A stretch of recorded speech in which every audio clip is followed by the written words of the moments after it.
Jakarta's naked billboard climbing activist returns. Agustinus Woro, the infamous billboard climbing activist, was at it again in South Jakarta on May 26th. This time he was advocating the dissolution of political parties in Indonesia. Augustinus is a 48-year-old Flores man who habitually climbs billboards to protest the government.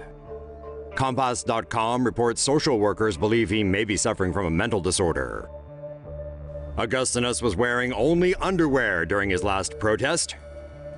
He was reportedly also seen carrying sharp weapons and Indonesian flags. The Disaster Relief Department said they received a report about Agustinus at 11:50 a.m. He was waving a flag while holding up a placard with the words, "Welcome the King, the Customs, we miss you, disband all political parties." The weird scene was documented by a Jakarta resident and shared on Twitter. Authorities sent 2 firefighter units to try to convince Augustinus to come down, but he refused. Several hours later, he finally decided to climb down by himself, at which point the cops immediately detained him. Augustinus told police that his actions were incited by the death of his nephew, and he was eventually released into the custody of family members, who promised the authorities their troubled relative wouldn't be climbing billboards anymore. Okay, now raise your hand if you think this is the last we'll hear of Naked Billboard Guy. Yeah, that's what I thought. Say no to safe spaces on YouTube. Support TomoNews at patreon.com/TomoNews. These daredevils clearly aren't afraid of heights. French Spider-Man scales Dubai skyscraper with just chalk tape. A French free climber has completed his latest daredevil stunt by scaling one of Dubai's tallest skyscrapers, the Emirates Canyon Tower in the heart of the city-state's luxurious marina district. Aline Robert, dubbed the real-life Spider-Man, has made a career for himself, setting astonishing world records. What you're seeing here is the 85th building this Frenchie's scaled in 14 years. Undaunted by the skyscraper's DNA double helix-like twisting shape, the 52-year-old was determined to climb the roughly 1,007-foot-tall building. Spider-Man, eat your heart out. It only took Robert 70 minutes to make it to the top of the 80-story structure. And he's likely not done yet. Unimpeded in the past by several falls which have left him with some serious fractures or even fines and arrests, Robert will probably just keep on climbing.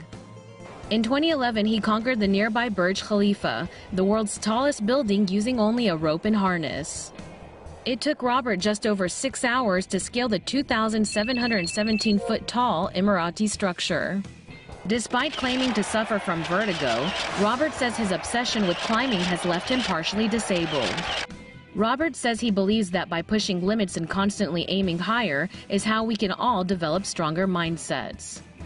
Some of the most noteworthy buildings he's also climbed include Taipei 101, the Eiffel Tower, and the Empire State Building. Awesome water slide slings rafters into the sea.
Say no to safe spaces on YouTube. Support TomoNews at patreon.com/TomoNews. French daredevil Tancred Millet falls to his death while preparing hot air balloon stunt. Famous French daredevil Tancred Millet, a world expert in extreme sports, died on Tuesday after he fell from a hot air balloon as he prepared for a new performance. Part of the stunt group called the Flying Frenchies, who are known around the world for their death-defying performances involving dangerous tightrope walks, Millet quit his job as an engineer 4 years ago to dedicate himself full-time to his passion. The accident happened in Drôme, France, where Millet, along with 4 members of his crew, were preparing an artistic project believed to be a tightrope walk between hot air balloons. At the time of the accident, the hot air balloon was anchored to the ground, but suddenly lifted off. Millet could not hold on and fell from a height of more than 20 meters to his death. The Flying Frenchies published a statement on their Facebook page that read, "Tancred Millet, a surprising lover of life, surprised us yesterday morning by leaving us too soon. He leaves behind wonderful memories, a taste of freedom, and a head full of dreams."